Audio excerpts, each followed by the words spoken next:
How to improve your communication. Hi, my name is Dr. Meghana Dikshit. I'm the author of the book You Matter and Brain and Performance Expert. Very warm welcome into this channel. And if you are new to this channel, make sure you subscribe and hit the bell icon. And let's just dive in the topic of communication.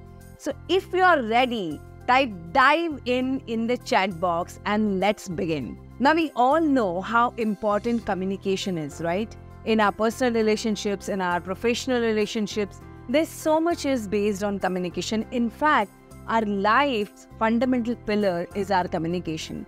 Millions of years back, when humans trotted on this planet, there was only communication through the body language. But then about 2.5 million of years back, Homo sapiens developed language.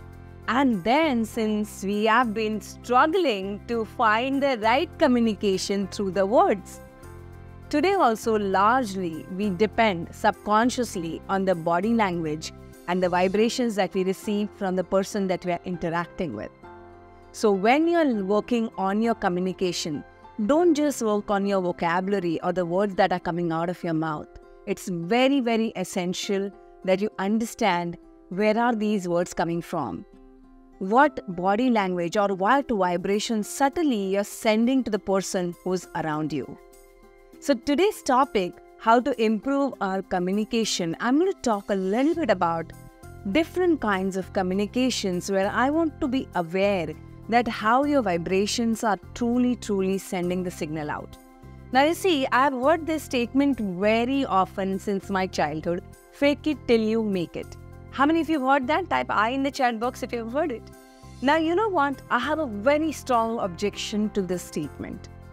It's great to feel motivated with fake it till you make it, but honestly, if you are someone like me, you will know that when you say fake it till you make it, you're actually making a statement that you're faking it, isn't it? Because something that you do inauthentically, or if you're not in congruence with who you are, and you're just portraying to the external world that who you are not, it doesn't really match inside, because there's always going to be that feeling internally that, am I lying? And then that builds up the imposter syndrome. By the way, if you are someone who wants to know a little bit more about the imposter syndrome, I would ask you to check out on this link where I have already done the video on imposter syndrome. I want to talk about now once again about the communication that we were talking about, right?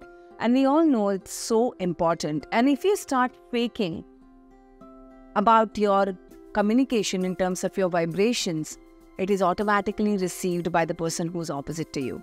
How often have you been in a room where someone is faking it, and when the person leaves, you look around and you know that people are smiling and laughing, and they may not be saying it, but they actually are telling you subtly through their body language that this person is not authentic, right?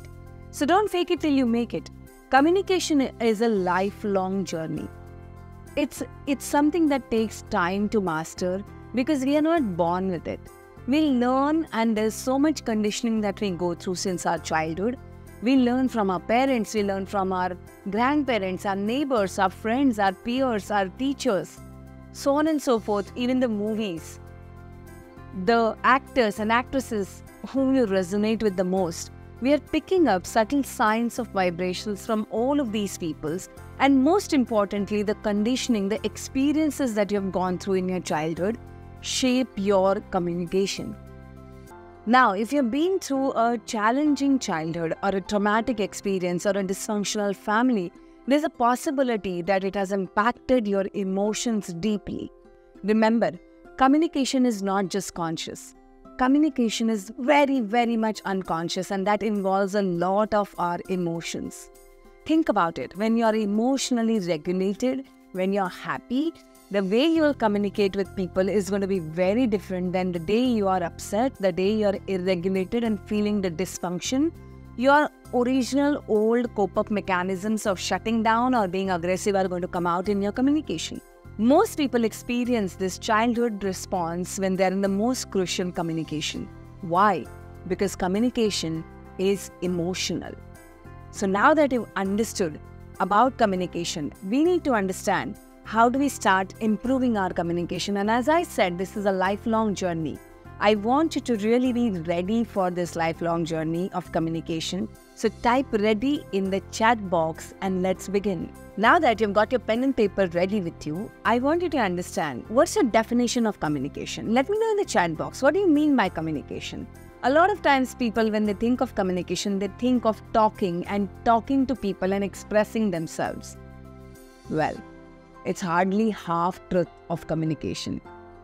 In communication, speaking is probably 20% and listening is 80%. You heard me right. Communication is a two-way process. You have to first become a good listener to then become a good speaker who can express yourself assertively, specifically, using the correct kind of vocabulary and words. So first train yourself to become an active listener. Again, if you want to become an active listener, I've already done the video on this is the #1 skill you require for success. The link is there. Please check out on that. Become an active listener. 80% of your time should go into observation and listening subtle and unconscious behaviors of people. What's happening on their expressions? How is their tonality? Because a lot of people miscommunicate what they actually feel. People cannot verbalize their internal feelings. So a lot of times you will miss a lot of subtle communication that's happening from the person opposite to you. Communication is a very, very deep subject. And the moment you start understanding the subtle signs of communications, that's actually the gaps between the words. 90% of communication, in my opinion, happens in those gaps between the words. So if you learn to read and understand and listen to those silences that are between the words, you will become an effective communicator. That will help you so much in becoming an active listener that it will help you to actually understand the person opposite to you so much better that you will know, how can I influence this person? How can I express myself better? What are the things that this person resonates with most? And what are the things that this person likes the most? Now, I'm not saying that you people please and you just say things that you don't mean. Personally, I tackled this and I said, then don't fake it till you make it. Be very authentic. Be a communicator who's speaking your truth with love.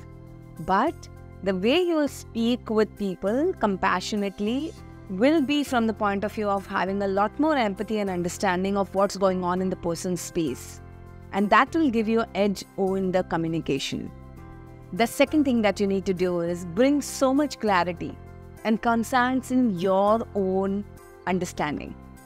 You got to bring so much clarity in your own thoughts. My personal favorite to work on the clarity on my thoughts, especially when you have so many things going on in your life, is writing a thought journal. I always have my journal with me and I always keep writing what am I exactly feeling. Especially in the challenging situations or some of the problems that we face on day-to-day life, I look at the holistic approach by putting my thoughts down on the paper and understanding what exactly is happening in this space. And then automatically I experience a lot of clarity coming up. Once you get the clarity, it becomes very easy for you to communicate what's going on actually in your space. I write my top 3 clear points related to any situation. And I express those clear points because now I know that rest everything I don't need to speak about. What exactly and concisely I can communicate and express to person. Because remember, person who is sitting opposite to you has a very short attention span just like you. So you want to be concise, you want to be very specific, and you want to be very clear when you're expressing what exactly are you feeling. Third step, and a very important one, your own emotional regulation. How often do you practice helping yourself get better and better and understanding your own emotions, regulating them well, finding the right kind of cope-up mechanisms, not the autopilot cope-up mechanisms, but working on your coping mechanisms when a challenging situation or a confrontation or an argument is happening. Your emotional regulation in any given time will come to handy when it is effective communication. So make sure you first work on your internal self, and then that will start shifting your external communication. The next thing that you need to work on is your body language.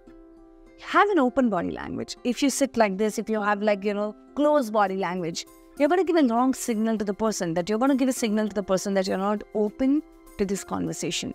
But imagine if you have a conversation which is more open body language, like the gestures that you do, the body language that you have. Of course, I'm not saying to fake it, but build up some things that are, be more self-aware about what kind of a body language are you putting out there. Are you giving the right signals to the person? As I said earlier in this video, that a lot of our communications happens through our body, and it's non-verbal. It is more of vibrations. And we subtly still are gauging the other person, judging the other person based on their vibrations and their body language. So it's the fact. You may have great words to say, but if your body doesn't align with those great words, it's not going to land appropriately on other people. Have you ever experienced this, that you really, you're saying something, but the other person is taking it otherwise, and you get into argument and confrontation, and this person says, hey, you know what you're saying is BS. And you say, no, I didn't mean it. I wanted to actually say this, but it came out like this. Has it happened to you? Let me know in the comment section. It just happened to me very often earlier, and I realize it happens because I'm not congruent.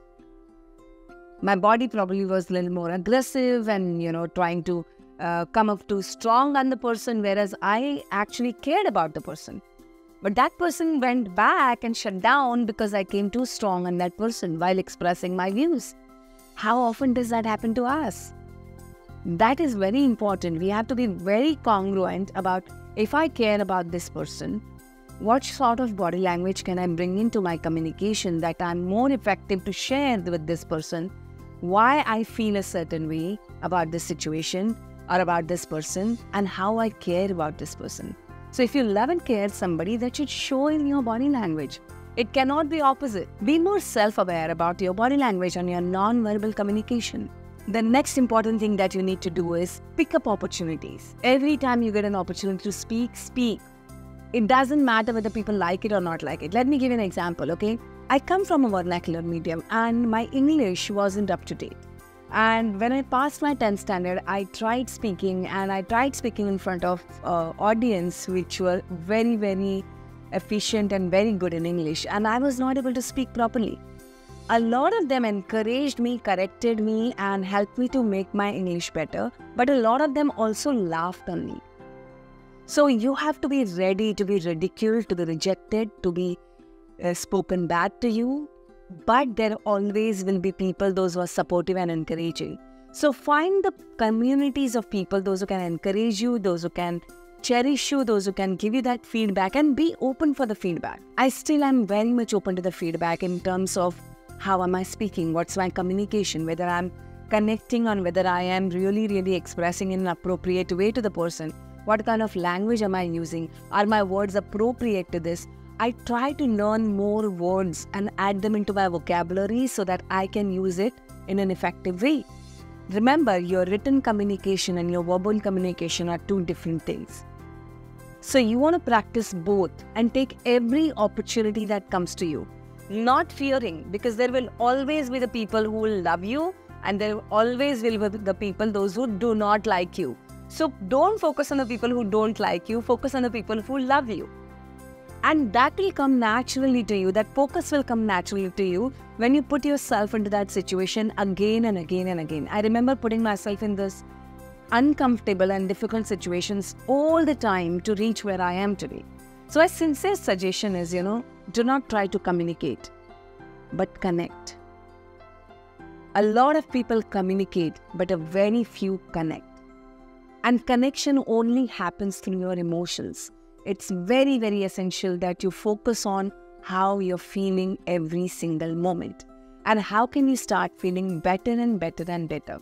Now, I'm not saying there will be moments where you will feel down.